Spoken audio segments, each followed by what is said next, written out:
Que a graça e a paz de nosso Senhor Jesus Cristo seja sobre a sua vida.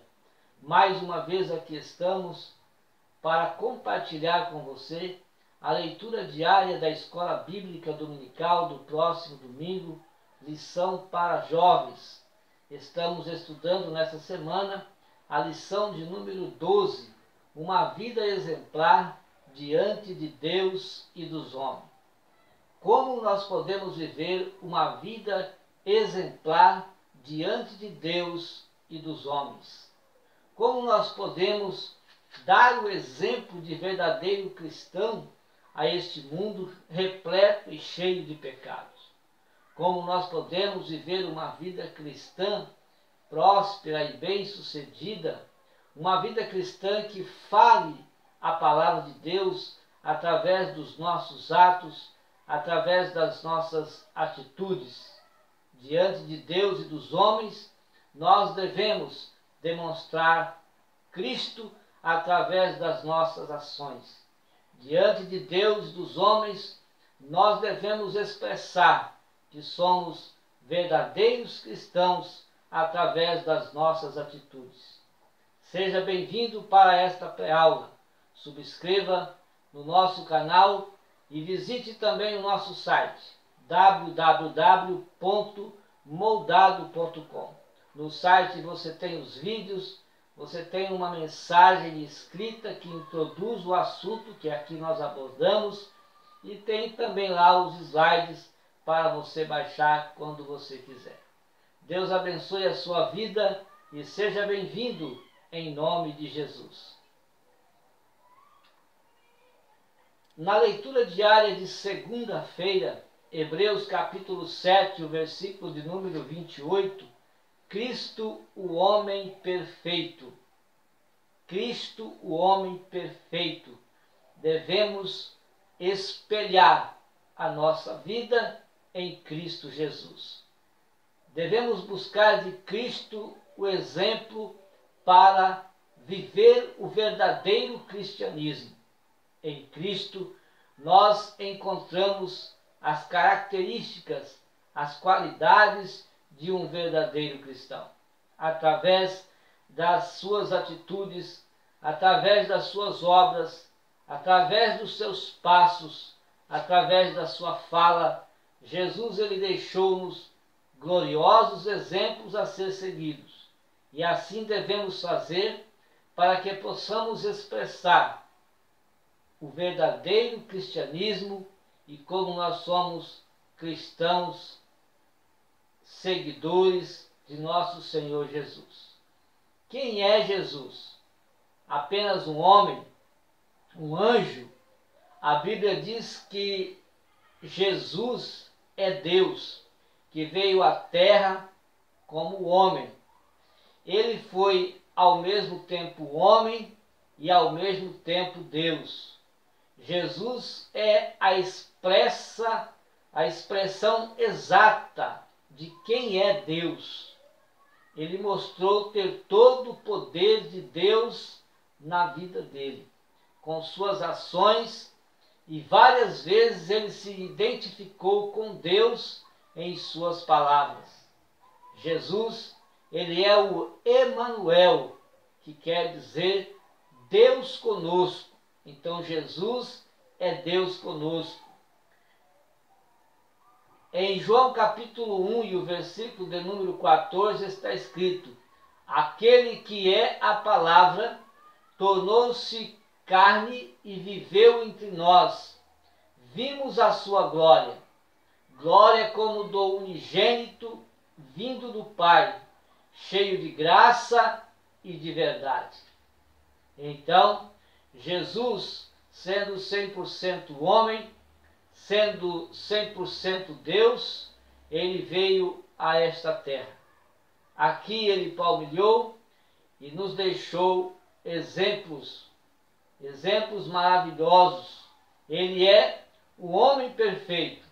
Ele é a verdadeira imagem e semelhança de Deus. Ou seja, ele é o próprio Deus. Terça, João 17:14, a leitura de terça-feira. Não somos como o mundo.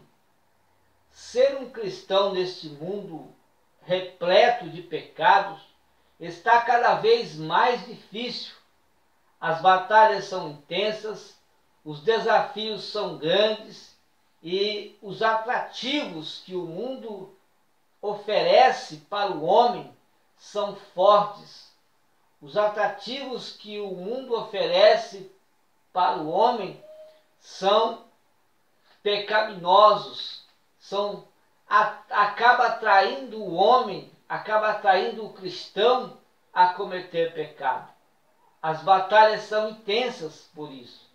A Bíblia registra que, além de termos a nossa carne como nosso inimigo, também o diabo, que é também nosso inimigo, temos também o mundo. O mundo é o nosso inimigo e ele está em oposição à vontade de Deus. Então nós temos como nossos inimigos não só a carne e o diabo, mas também o mundo é inimigo nosso. E nós, para vencer a carne, nós precisamos conhecer a palavra de Deus. Para vencer a carne, nós precisamos colocar em prática a palavra de Deus e também saber, conhecer e falar dela, porque Jesus venceu o diabo com a palavra de Deus. Para nós vencermos a nossa carne, nós precisamos viver uma vida de jejum e oração. Jesus nos deu esse exemplo, que para nós vencermos a nossa carne, precisamos estar em constante oração, e assim conseguimos vencer a nossa carne. Para vencer o mundo, Jesus perdoou. Então, você quer vencer o mundo? Perdoe. Precisamos viver essa vida de perdão.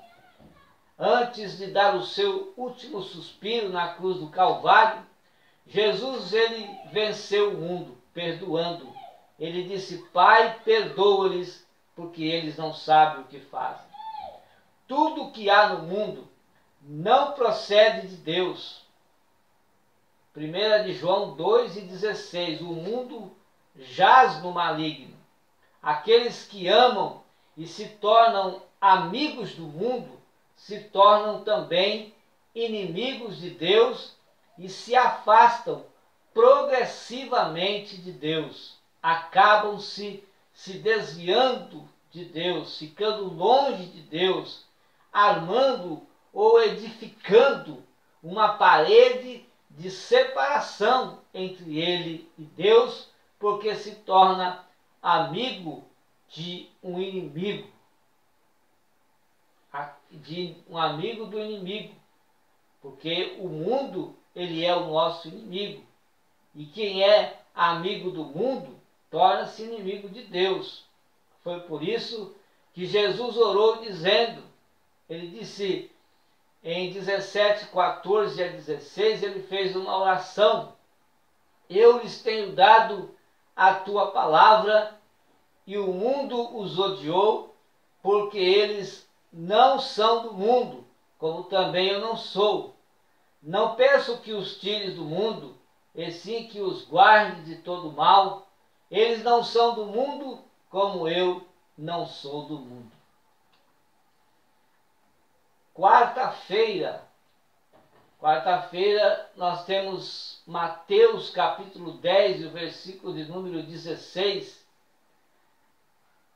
Diz que nós vivemos como ovelhas entre lobos.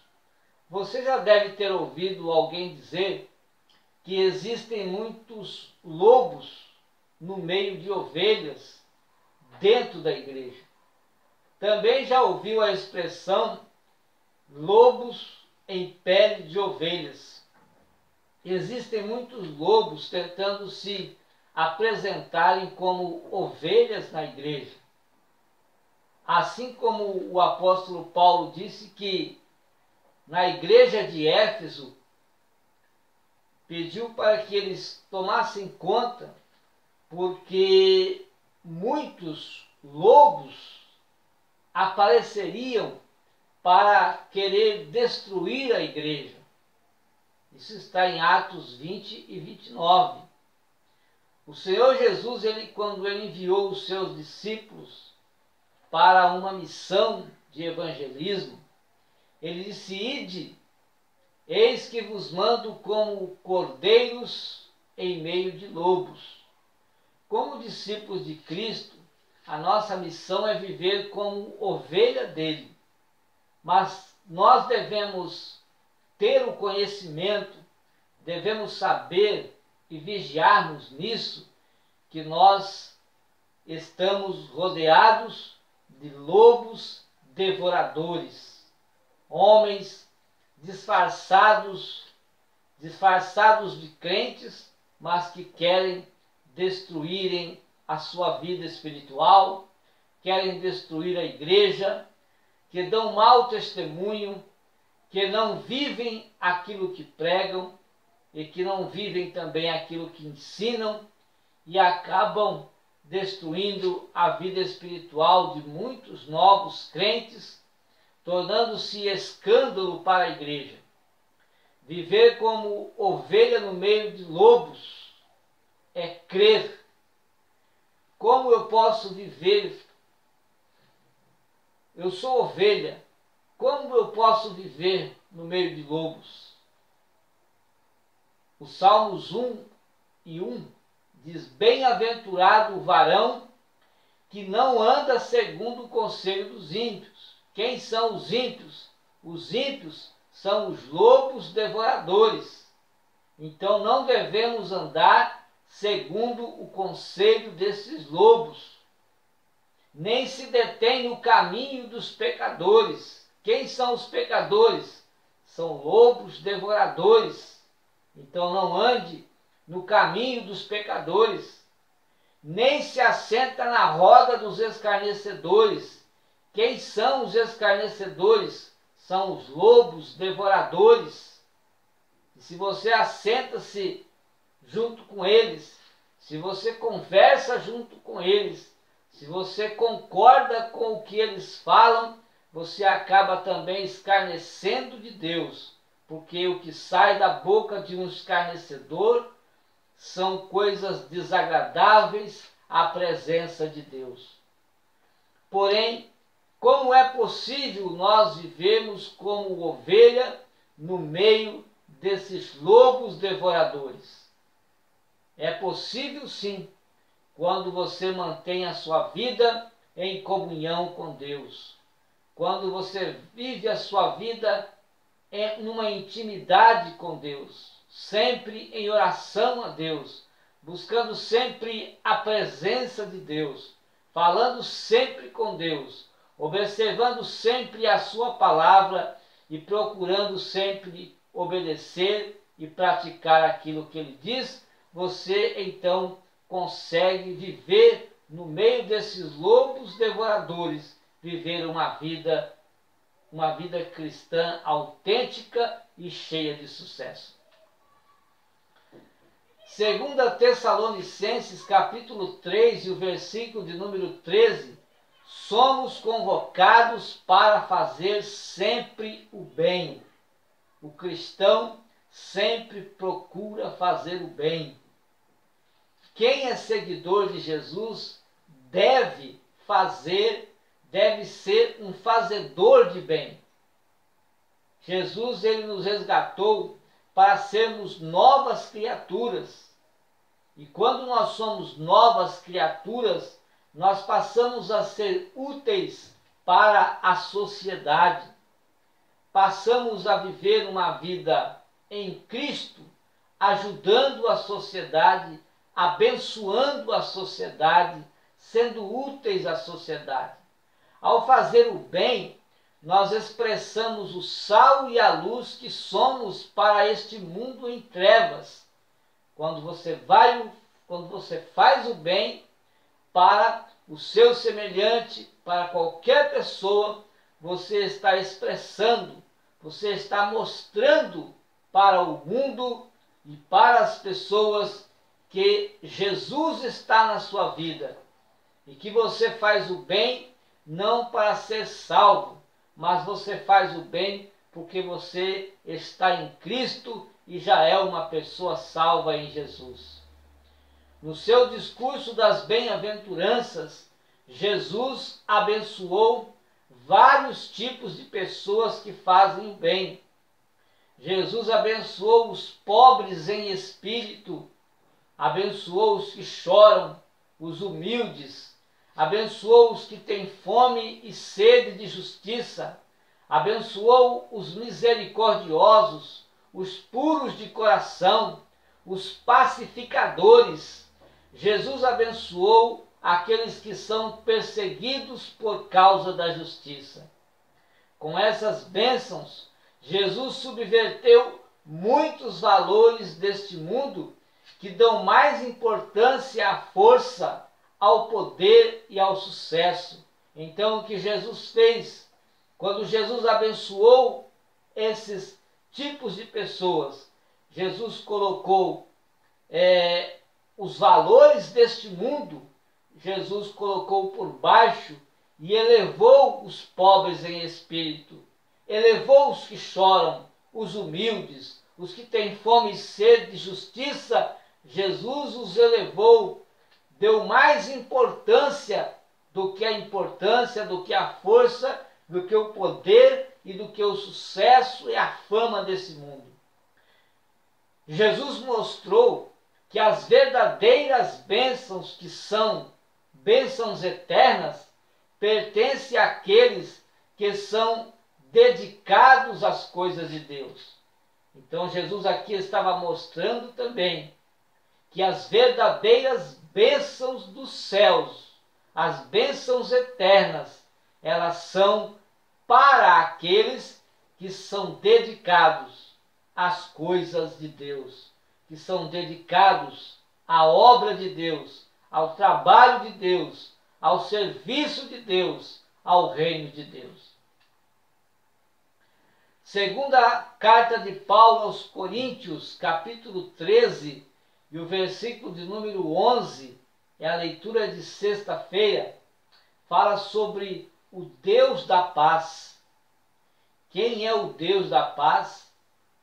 Quem aceitou Jesus no seu coração pode muito bem experimentar essa paz que muitas vezes é impossível de explicar. Recebendo Jesus, você recebe esta paz. Explicar essa paz é muito difícil. Para você conhecer esta paz, é necessário você aceitar Cristo na sua vida. Porque mesmo nos momentos difíceis, Deus está no controle e Ele nos ajuda a suportar qualquer adversidade quando nós temos esta paz no coração. A paz de Deus, ela gera em nosso interior uma alegria eterna, a alegria da salvação. A alegria eterna é a alegria da salvação. É por isso que muitas vezes nas dificuldades, nas provas, nas lutas que nós passamos aqui nesta terra, às vezes nós ficamos como tristes, mas o nosso coração está alegre. Nós estamos sempre felizes, porque a paz está na nossa vida. E se nós temos paz, nós temos alegria. Um coração alegre é um coração mais forte, mais preparado para enfrentar os desafios da vida. Mesmo que nós passamos por momentos difíceis, podemos experimentar a alegria maravilhosa de Deus na nossa vida. E nada pode, nenhum dinheiro do mundo pode pagar esta alegria.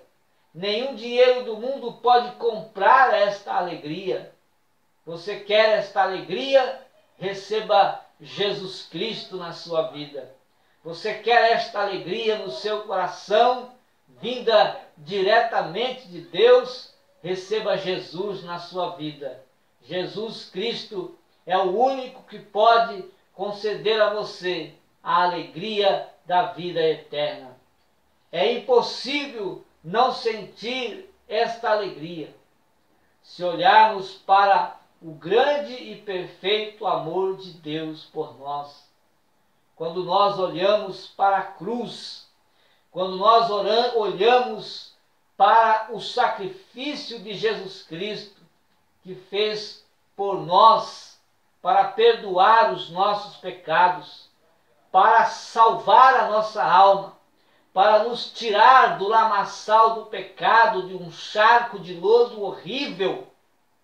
Quando nós olhamos para este sacrifício, nós, agradecidos a Deus, nos alegramos, porque o Senhor, Ele rasgou a cédula que nós deveríamos pagar. Ele rasgou isto, essa dívida foi paga pela sua morte na cruz. Ele morreu por nossos pecados. E se pensarmos naquilo que Jesus conquistou na cruz, para todos aqueles que creem nesse sacrifício, o que acontece no nosso interior? Uma alegria única, ela nasce imediatamente no nosso coração. Uma alegria pura e verdadeira, vinda do verdadeiro Deus. Segunda carta de Paulo aos Coríntios, capítulo 3 e o versículo 5, a leitura de sábado, diz que o que temos de bom,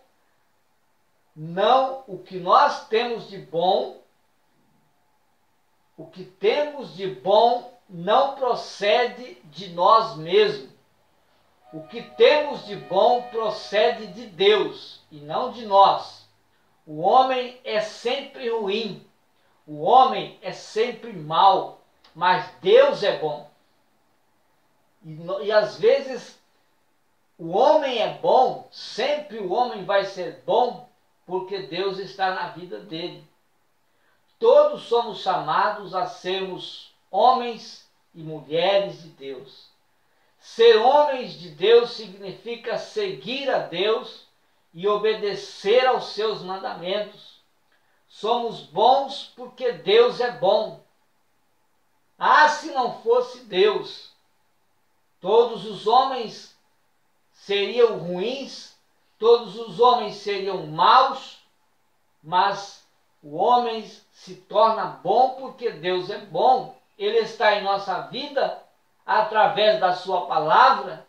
Quando nós recebemos a sua palavra na nossa vida, nós então nos tornamos pessoas boas, é claro, com os nossos defeitos, com as nossas dificuldades, enfrentando os nossos problemas, mas somos bons.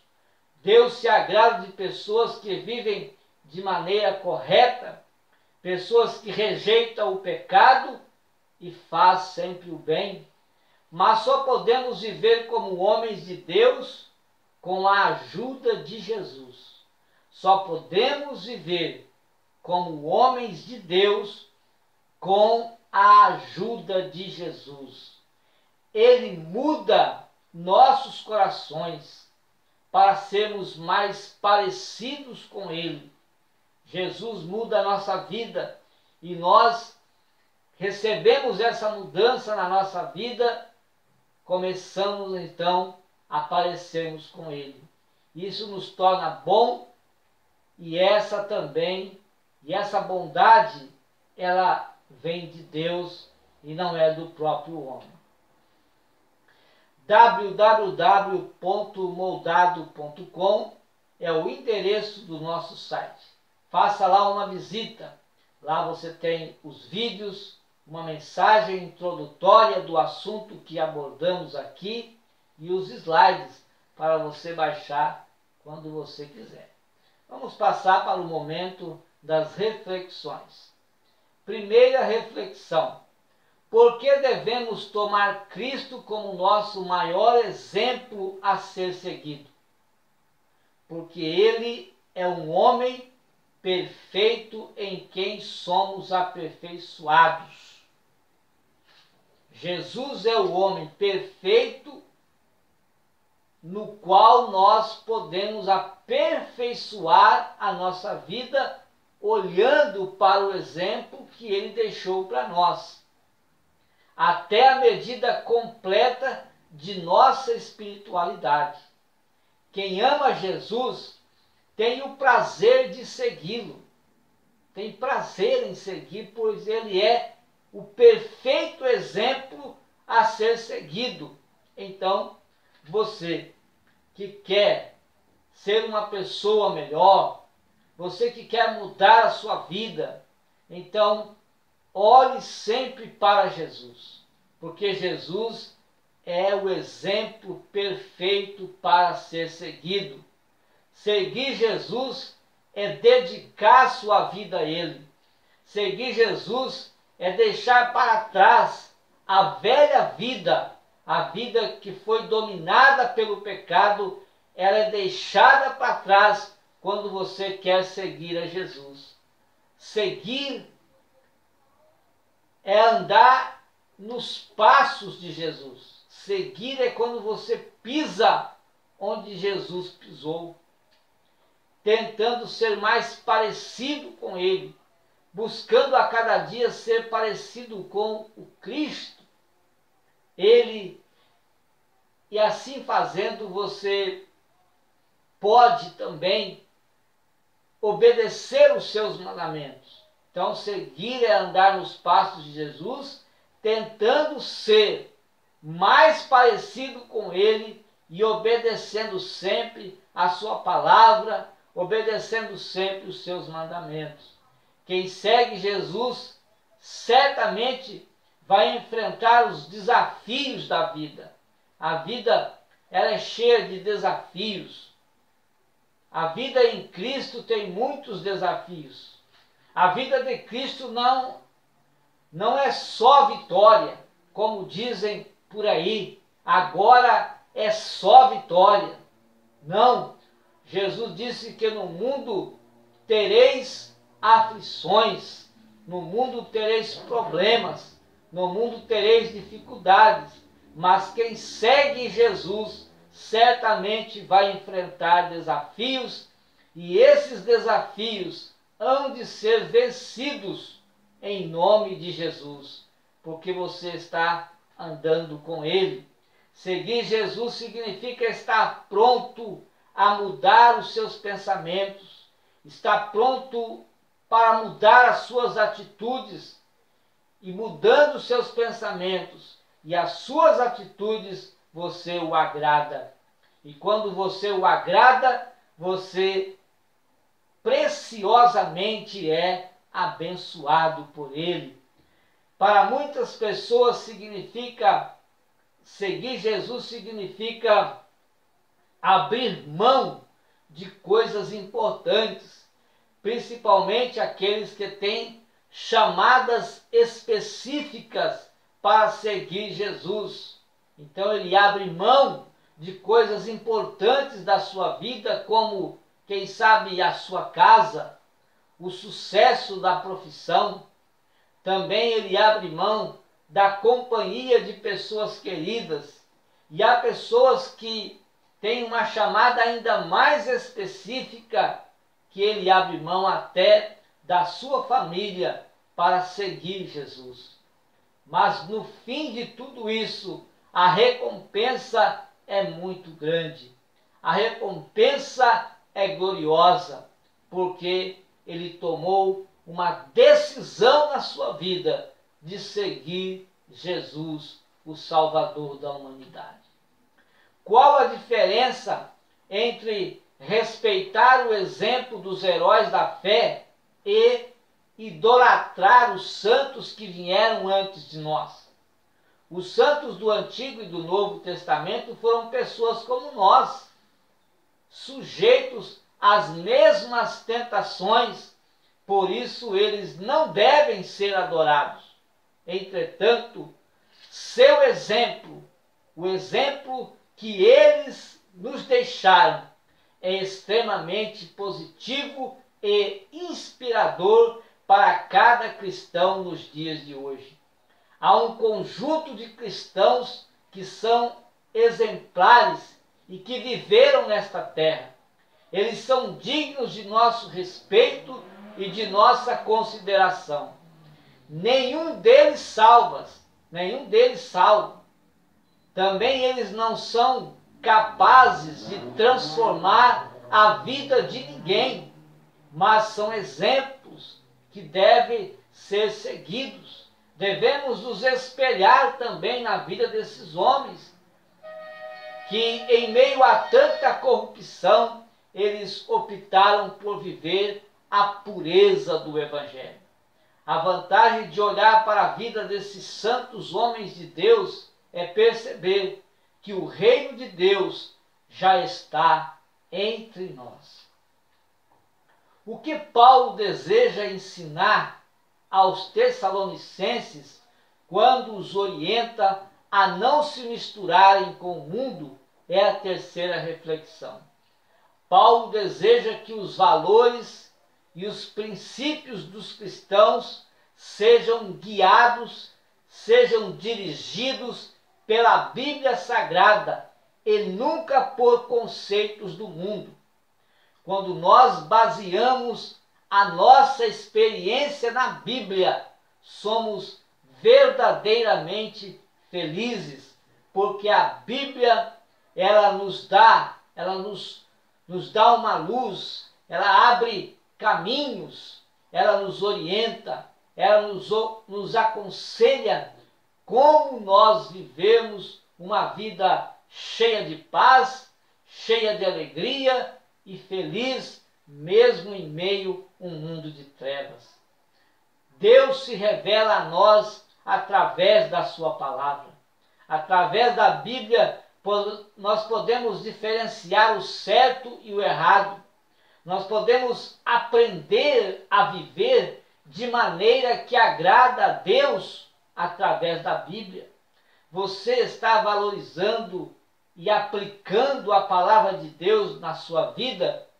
Ou você está se misturando com as práticas mundanas? O que você está fazendo? Está valorizando a palavra de Deus?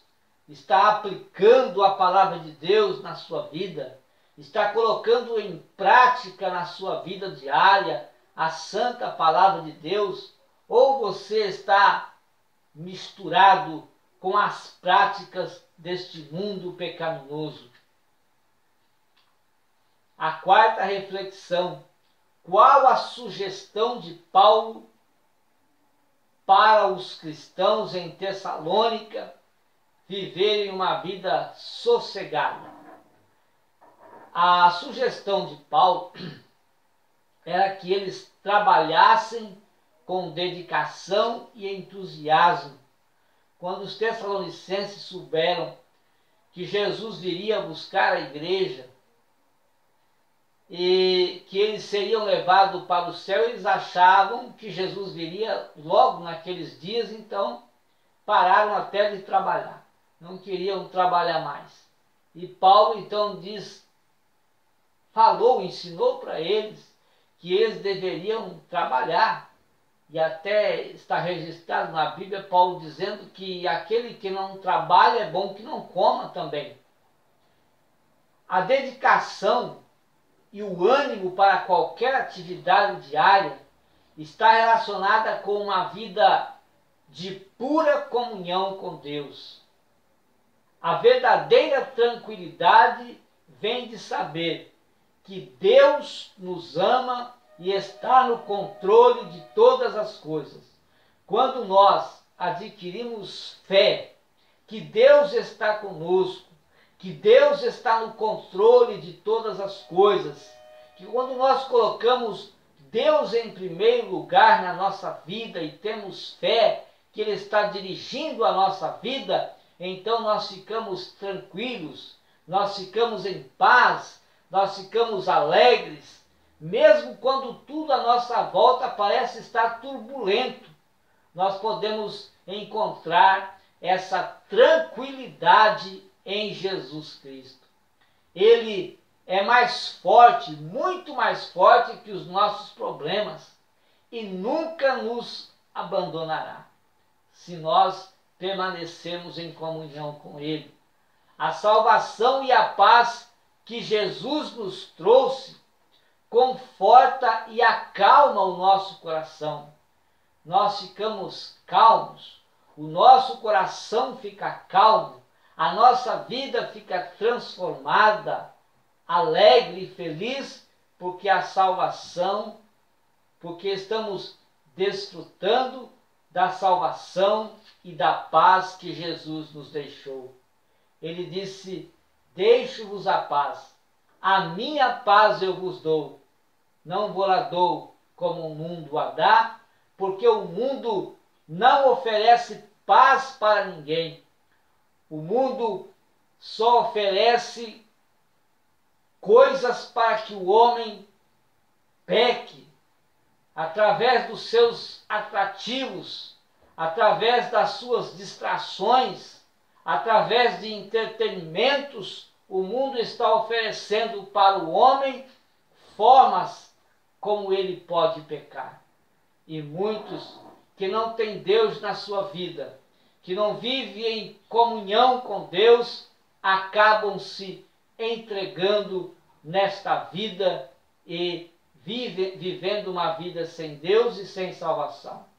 Mas a salvação e a paz de Jesus nos conforta, acalma o nosso coração em qualquer fase difícil da vida. Ei, você está passando por um momento difícil na sua vida? Jesus acalma o seu coração. Qual o seu problema? Qual a sua dificuldade? Jesus acalma o seu coração e faz com que você espere nele as bênçãos que ele tem para te dar. A nossa quinta reflexão: de que maneira numa igreja local como Tessalônica, cheia de conflitos, cheia de dúvidas, os cristãos poderiam viver em paz? Por meio da ação de Deus, que pode unir as diferenças, aperfeiçoar as fragilidades e conduzir tudo para o bem do seu reino. O amor de Deus é a maior força que existe. Não há força maior do que o amor de Deus. Quem tem o amor de Deus na sua vida tem uma força grande, porque o amor de Deus é a maior força que existe. Ele é incomparável, ilimitado e pode quebrar qualquer tipo de barreira. Esse amor tem o poder de transformar qualquer situação. A comunhão com Deus nos enche de paz. A comunhão com Deus arranca pela raiz qualquer tipo de discórdia, arranca pela raiz qualquer tipo de amargura, qualquer tipo de ressentimento, qualquer tipo de ódio. A comunhão com Deus tira todo o mal do coração e deixa o coração transformado, deixa a sua vida mudada. Numa igreja repleta de dúvidas, de incertezas, numa igreja cheia de conflitos, como a igreja de Tessalônica, que tinha conflitos pessoais uns com os outros, somente Deus poderia ajuntar os pedaços daquela comunidade e fazer que aqueles irmãos experimentassem a verdadeira paz de um relacionamento verdadeiro com o Senhor. Aquilo que o Pai faz por nós transcende a nossa vida e influencia todo aquele que está à nossa volta. Então, aquilo que o Pai faz por nós transcende a nossa vida e acaba influenciando todo aquele que está à nossa volta. a família, os colegas de trabalho, os amigos, a sociedade, enfim, todos eles são influenciados pela paz que você pode viver em Cristo Jesus, o nosso Senhor. Que Deus possa ricamente continuar abençoando a sua vida. Que Jesus Cristo esteja sempre no seu coração e que o seu coração esteja sempre cheio de paz e de muita alegria, porque a alegria do Senhor é a nossa força. Quando nós temos a alegria de Deus na nossa vida, ficamos animados, não nos desanimamos. Quando nós temos a alegria de Deus na nossa vida, nós estamos sempre orando, nós estamos sempre buscando a presença de Deus, nós estamos sempre sentindo a alegria do céu, constantemente em nossos corações, aguardando a bem-aventurada esperança que é a vinda de Jesus. A qualquer momento, o arrebatamento da igreja para levar este povo salvo, este povo maravilhoso, esse povo especial e de boas obras que espera Jesus. No abrir e fechar de olhos, ele vem e levará o seu povo. www.moldado.com é o endereço do nosso site. Faça uma visita e lá você desfrute de tudo aquilo que tem no site e Deus abençoará grandiosamente a sua vida e também a vida da sua família, em nome de Jesus. Até a próxima oportunidade, se assim o Senhor nos permitir, com mais uma leitura diária da Escola Bíblica Dominical, Lição para Jovens.